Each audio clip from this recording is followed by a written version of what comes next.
Halo teman-teman, selamat datang di channel The Check Film. Pada kesempatan kali ini kita akan membahas sebuah alur cerita film berjudul Aku Tahu Kapan Kamu Mati yang dirilis pada tahun 2023. Langsung saja kita masuk ke dalam alur ceritanya. Sequel dari film sebelumnya yang berjudul sama, cuma perbedaannya adalah kalau dulu Sena masih sekolah SMA, tapi sekarang dia sudah beranjak kuliah. Sedikit kita mengulas dari film sebelumnya, kemampuan Sena bisa melihat orang yang akan mati karena dulu Sena sendiri pernah merasakan mati suri. Kemampuan tersebut ditandai dengan adanya sesosok hantu yang mengikuti orang yang akan meninggal. Lalu bagaimana dengan cerita film yang keduanya sekarang? Langsung saja kita masuk ke dalam alur cerita filmnya. Cerita dimulai pada tahun 1987 di sebuah desa yang disebut Desa Ramatuk, salah satu desa paling subur dengan penghasilan beras yang sangat berlimpah ketika musim panen telah tiba. Namun kesuburan tanah di desa itu berbanding berbalik dengan keadaan warga di sana. Dalam setiap tahunnya akan selalu ada warga yang mati dengan cara bunuh diri. Sampai-sampai desa itu dijuluki dengan sebutan Desa Bundir. Lalu cerita beralih ke masa sekarang. Pada malam itu, Sena sedang menunggu angkutan umum di sebuah halte. Di halte itu, Sena berdua bersama seorang nenek. Tak lama si nenek itu pun pamit. Tak jauh si nenek berjalan, muncul sesosok anak kecil dengan wajah menyeramkan. Sembari dia menunjuk jari ke arah si nenek tadi. Sena baru sadar kalau itu adalah sebuah pertanda kematian. Dan insiden kecelakaan terjadi di mana si nenek tertabrak oleh truk. Dari kejadian tersebut, Sienna menyadari kalau kemampuan dia bisa melihat orang yang meninggal masih melekat pada dirinya. Tapi Sienna berusaha untuk tetap terlihat normal, menjalani hidup seperti orang-orang pada umumnya. Di kampus kita diperkenalkan kepada orang-orang yang kenal dengan Sienna, Windy di sini dan juga Naya. Naya adalah sebagai dosen psikologis sekaligus dia adalah konsultan untuk Sienna. Terkait belakangan ini, Sienna selalu mengalami mimpi buruk. Lalu tiba-tiba datang seseorang memanggil Naya. Dia memaksa meminta Naya untuk bisa berbicara. Orang itu memohon dan meminta bantuan Naya, berharap Naya mau membantunya. Belum diketahui perkara apa dia meminta tolong kepada Naya, tapi terlihat dari raut wajahnya dia begitu sangat ketakutan. Untung saja Rio datang dan langsung menghadangnya. Naya tidak menceritakan apa yang sebenarnya terjadi. Dia berpura-pura tidak mengenali orang itu. Mereka bertiga juga tidak berani untuk menanyakan lebih jauh hal itu kepada Naya. Walaupun memang di sini semuanya terlihat ada yang mencurigakan. Beberapa saat kemudian ketika Sienna sedang berada di luar, tak sengaja dia melihat orang itu kembali. Sienna menjadi penasaran sebenarnya siapa orang itu. Dengan tatapan tajam, dia terus saja melihat kepada Sienna.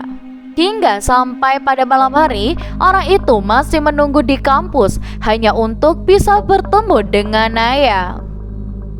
Namun saat di dalam kamar mandi, tiba-tiba saja dia merasakan kupingnya mendengung yang tak tertahan lagi. Lalu tak lama muncul sosok wanita dengan wajah yang hancur. Dia segera pergi dari sana, namun di luar dia diperlihatkan orang-orangan sawah yang menghampiri dirinya. Tak lama terdengar suara keributan dari luar kampus. Kampus digemparkan menyaksikan ketika orang itu berdiri di ujung gedung. Sienna yang melihatnya sempat merasa kalau dia tidak mungkin meloncat karena Sienna tidak melihat tanda-tanda kalau orang itu akan mati. Namun pada kenyataannya justru dia malah loncat dari atas gedung itu. Melihat tingkah laku Naya, kecurigaan Sienna semakin yakin kalau orang itu masih ada keterkaitan dengan Naya. Sienna juga mulai merasa aneh kenapa dia sama sekali tidak melihat tanda-tanda kalau orang itu akan mati. Sempat terjadi perdebatan antara Naya dengan Sienna. Naya bersikeras kalau semua ini tidak ada hubungan dengan dirinya. Mimpi buruk terjadi kembali kepada Sienna, tapi di dalam mimpinya dia melihat orang itu bersama Naya berada di salib seperti orang-orangan sawah. Sienna tahu ini pertanda buruk dan akan terjadi kepada Naya. Dia lalu segera menemui Naya di kampus. Namun Naya tidak masuk hari ini karena dia sedang cuti untuk pulang kampung. Dan diketahui kalau ternyata orang yang kemarin bundir masih satu kampung dengan Naya, dan Naya yang akan mengantarkan jenazah itu. Dari dosen lain, Sienna sudah mendapatkan alamat kampung Naya, yaitu tepatnya di desa Rametuk. Sienna nekat akan menyusul Naya ke sana, walaupun kalau dilihat dari maps, daerah itu sangatlah jauh. Rio sempat menanyakan kenapa Sienna sangat memaksa harus ke sana. Apa yang sedang Sienna khawatirkan tentang Naya, padahal jelas-jelas Naya hanya pulang ke kampung halamannya sendiri. Akhirnya Sienna pun memberitahukan kalau dia mempunyai kemampuan yang bisa melihat tanda-tanda orang yang akan mati, dan tanda-tanda itu ada pada Naya melalui sebuah mimpi. Sienna tidak peduli Rio mau percaya atau tidak, tapi yang jelas Sienna akan tetap menyusul Naya. Naya sudah banyak membantu Sienna selama Sienna berada dalam keterpurukan. Naya lah yang selalu membantu Sienna untuk tetap tegar melewati ini semuanya. Dan sekarang waktunya untuk Sienna menolong Naya. Akhirnya Rio bersama Windy pun memutuskan akan ikut untuk menemani Sienna. Setelah melakukan perjalanan jauh, singkat cerita sampailah mereka di sebuah tugu perbatasan desa Rametuk, sebuah desa yang mayoritasnya adalah para petani di sawah. Kebetulan pada hari itu sedang diadakan sebuah syukuran. Mereka semua beramai-ramai merayakan syukuran tersebut, dan akhirnya di sana mereka bertemu dengan Naya. Naya cukup terkejut karena mereka nekat untuk datang ke sini. Naya lalu memperkenalkan seseorang, yaitu Laras. Laras ini adalah sahabat Naya sejak dari kecil. Namun Laras sepertinya tidak senang dengan keberadaan mereka di desa ini. Di desa ini ada aturannya, di masa ritual seperti saat ini tidak boleh ada yang keluar masuk desa. Tapi karena mereka bertiga sudah berani masuk, yakin di sini mereka itu sudah menjadi bagian dari desa ini. Tapi Naya membantah pernyataan Laras. Mereka bukanlah bagian dari desa ini. Dalam perbincangan mereka, di lain sisi, insiden terjadi di mana ada seseorang yang terjatuh dan tubuhnya tertusuk oleh garpu. Anehnya warga di sana terlihat biasa-biasa saja ketika orang itu tewas, seolah-olah apa yang terjadi sudah menjadi hal biasa. Bahkan mereka tetap melanjutkan acara ritualnya. Sienna, Rio, dan Windy dibawa ke rumah Naya. Mereka akan tinggal di sana untuk beberapa hari ke depan. Dari sinilah semuanya terungkap. Seperti di judul film, desa ini adalah desa Bundir.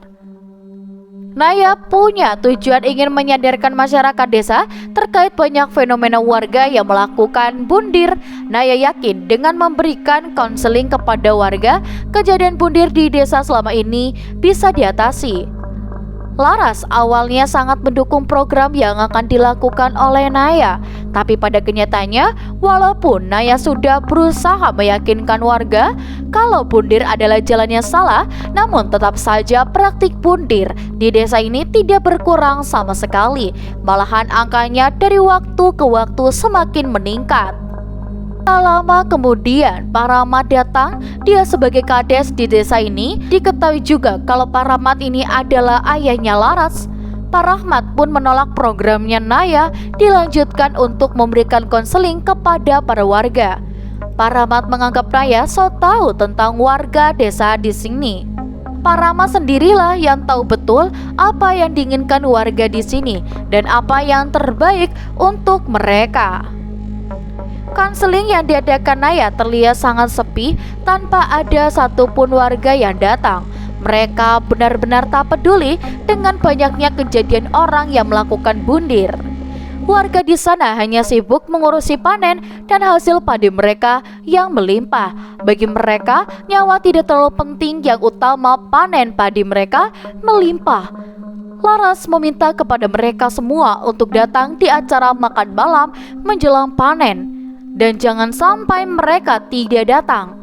Laras juga berkata, jangan membiarkan siapapun dalam keadaan sendirian berlama-lama, karena orang sendirian rentan mati di desa ini. Windy yang berada di belakang, tiba-tiba dia merasakan kupingnya mendengung. Apa yang dialami Windy sekarang pertanda kalau sesuatu akan terjadi kepada dirinya. Sena memberitahukan kepada Naya kalau semenjak dia berada di sini, dia tidak pernah lagi melihat tanda-tanda kematian seseorang. Bahkan dia juga tidak pernah bermimpi buruk lagi. Walaupun itu terdengar bagus, tapi Sena merasa ada yang aneh. Kenapa penglihatan itu bisa hilang dengan tiba-tiba? Ketika yang lain sedang kumpul makan malam bersama, di sini Windy malah mengurung diri di dalam kamar. Mereka lupa atas perkataan Laras tadi sore untuk jangan membiarkan siapapun berada dalam kondisi sendirian. Windy yang sibuk membuat story IG tiba-tiba dikejutkan dengan munculnya sesosok wanita. Sesosok itu terus mengejar Windy kemanapun dia pergi. Untung saja mereka melihat Windy seperti sedang dikejar oleh seseorang. Dari apa yang dilihat Windy, sesosok wanita itu mencekik lehernya. Sedangkan dari orang lain yang melihatnya, Windy malah seperti akan melakukan bundir. Windy masih diselimuti ketakutan dan dia malah masuk bersembunyi di rumah warga. Sena dan Rio berpencar mencari Windy di dalam rumah itu. Di salah satu kamar, Sena melihat ada seorang anak kecil tertuduk membelakanginya. Sena mencoba memanggil-manggil, tapi anak itu hanya terdiam saja. Yang membuat Sena terkejut ketika melihat mulutnya sudah terjahit. Untung saja Sena menemukan Windy di sana, namun tiba-tiba tak lama warga berdatangan karena mendengar teriakan Windy. Ketika Kades dan warga melihat cucu dari si nenek sudah tewas, si nenek malah menutupi kalau cucunya tidak mati. Dia berkata kalau cucunya sedang tidur dan meminta mereka untuk jangan mengganggu cucunya. Tapi walau bagaimanapun jasad itu harus segera dikuburkan. Parama tahu kalau anak itu meninggal karena bundir. Dia juga meminta warga untuk menyiapkan upacara pemakaman. Di keesokan harinya, anehnya kuburan di sana tidak seperti kuburan pada umumnya. Jasadnya hanya diletakkan begitu saja tanpa dikuburkan lagi dengan tanah. Lalu tak lama ada sesosok tangan yang mengambil jasad anak itu. Ketika ada seorang yang meninggal karena bundir, berdampak pada panen warga yang sangat melimpah. Dan warga di sana lebih senang dengan panen yang melimpah daripada harus bersedih hati ketika menangisi orang yang sudah meninggal. Mereka pun bersorak-sorai. Di tengah acara sedang berlangsung, si nenek diperlihatkan kepada sosok wanita berwajah hancur. Dari apa yang warga lihat, si nenek menikam dirinya sendiri. Tapi pada kenyataannya, sesosok wanita itulah yang membunuh si nenek. Warga desa yang aneh, ketika Senek akan melakukan bundir, mereka malah sengaja membiarkan itu terjadi. Karena semakin banyak orang mati, akan semakin melimpah hasil panen mereka. Windy yang menyaksikan kejadian tersebut secara langsung sudah tak tahan lagi berlama-lama tinggal di desa ini. Dia nekat untuk pergi di malam itu juga, lalu disusul oleh Rio dan juga Sena.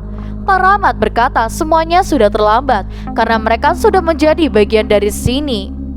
Tidak akan ada yang bisa keluar dari desa ini. Dan memang benar mereka bertiganya berputar-putar saja. Sejauh apapun mereka berlari, tapi akan berakhir di tempat yang sama.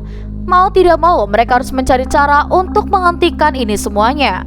Keadaannya kini mengarah membahayakan mereka bertiga, terutama ketika pengakuan Windy dan Rio yang melihat penampakan sesosok wanita. Sena menanyakan soal sesosok wanita itu kepada Naya. Naya sendiri tidak tahu sosok wanita berwajah buruk itu. Pada saat tengah malam, ketika semua orang tertidur, Naya seperti bermimpi berada di sebuah tempat di mana di sana dia melihat warga desa yang sudah meninggal karena bundir. Mereka bangkit kembali dan semuanya menyalahkan Naya. Naya harus bertanggung jawab atas kematian mereka. Tak lama kemudian, sesosok wanita itu datang dan langsung mencekik Naya dengan tambang. Di dunia nyata, Naya pun akhirnya tewas tergantung di dalam kamarnya sendiri. Sena seakan tak percaya kalau itu terjadi juga kepada Naya. Sena sangat terpukul atas kematian Naya. Naya di sini sudah meninggal, dia merasa putus asa dan kini malah yang akan mengakhiri hidup. Tapi tak berselang lama, sosok wanita itu muncul, memasukkan obat itu kembali kepada Sena, hingga akhirnya Sena pun jatuh pingsan tak sadarkan diri. Dari sinilah Sena dimimpikan seperti ingin memberitahukan kepada Sena awal mula kutukan ini bisa sampai terjadi. Bermula dari bisikan iblis yang menawarkan kepada tetua desa pada zaman itu, jika desa Remetuk ingin mendapatkan panen yang melimpah, minimal mereka harus menumbalkan satu nyawa sebagai sesembahan. Pada saat itu yang terjadi tumbalnya adalah Sekar, gadis desa yang dianggap sial oleh warga desa sana. Hampir semua warga sepakat untuk menjadikan Sekar sebagai tumbal sesembahan. Pada saat itu ibunya berusaha untuk menyelamatkan Sekar, tapi apalah daya, dia hanya seorang diri. Setelah ritual sesembah dilakukan, warga di sana memang sudah tidak waras lagi. Mereka malah menjadikan jasa Sekar sebagai orang-orangan sawah. Dendam ibunya Sekar kepada warga desa Remetuk sudah tak terbendung lagi. Dia pun mengutuk semua warga desa dengan meminta bantuan kepada iblis. Dia minta suburkanlah tanah di desa ini, tapi matikan juga orang-orang yang tinggal di desa ini. Selama mereka memakan hasil panen dari tanah desa ini, selama itu juga korban akan berjatuhan satu persatu. Dalam mimpi itu Sekar muncul dan langsung menyerang Sena. Sementara di dunia nyata, Rio dan Windy berusaha menyadarkan Sena. Seperti apa yang dilakukan oleh Naya sebelumnya, satu-satunya cara untuk menghindari kematian adalah dengan rasa bahagia. Ingatkanlah orang itu dengan pemikiran bahagia yang nyata, dan itu berhasil membuat Sena akhirnya tersadar kembali. Dengan kematian Naya, Laras sudah tak tahan lagi harus berpura-pura tidak tahu kalau mereka semua yang mati hanya dijadikan tumbal. Sebenarnya kutukan itu sudah berakhir sejak dari dulu, namun Pak Rama sebagai kades sendirilah yang membuka kutukan itu kembali dengan menumbalkan nyawa manusia dan berharap mendapatkan panen yang melimpah. Dia menjadikan warga di sana sebagai tumbal seserahan. Di lain sisi, Windy kembali mengalami kupingnya yang mendengung. Tak lama dia seperti tak sadarkan diri berteriak keluar rumah menuju ke acara ritual yang dilakukan warga desa. Sesampainya di sana, Windy menjadi kerasukan, mengamuk dan mengancam orang-orang di sana. Di luar, dengungan suara itu kini terdengar oleh semua warga desa. Sena yang terus berusaha untuk melawan Sekar dan dia berhasil melepaskan ikatan itu. Keadaan semua semakin kacau setelah Laras yang mencoba ingin mengorbankan diri tapi hanya berhasil menghentikan itu. Akhirnya di sini Rahmat pun sadar atas semua kesalahannya. Untuk apa hasil panen berlimpah tapi harus ada korban yang jatuh. Untuk menghentikan kutukan ini harus ada tumbal terakhir sebagai penutup dari kutukan itu. Di sini Rama sendiri yang akan menyerahkan jiwanya sebagai penebus dosa atas dosa yang selama ini sudah dia lakukan. Rahmat membakar diri bersama jasad Naya di dalam gudang itu. Dan setelah kejadian itu, warga desa Remetuk kembali hidup normal dan mereka kembali beraktivitas seperti biasanya. Di akhir film, ternyata teror dari si iblis belum berakhir. Gangguan itu terjadi kepada Windy. Dan di sini akhirnya film pun selesai. Nah, itulah alur cerita filmnya. Cerita dalam film ini memang terjadi di beberapa masyarakat, terutama ketika saat akan menjelang panen. Di sini tentunya ada beberapa sesajen yang biasanya di dekat pesawahan, yang entah itu untuk ritual apa, tapi kalau secara syariat agama itu tidak diperbolehkan, karena sejatinya satu-satunya cara berdoa meminta keberkahan kepada Tuhan sudah ada tuntunannya yang diajarkan oleh Rasulullah. Nah, untuk teman-teman di rumah, jangan lupa untuk selalu pantengin terus channel ini dan jangan lupa untuk like, komen, dan juga subscribe. Kita akan bertemu kembali di video selanjutnya. Sampai jumpa.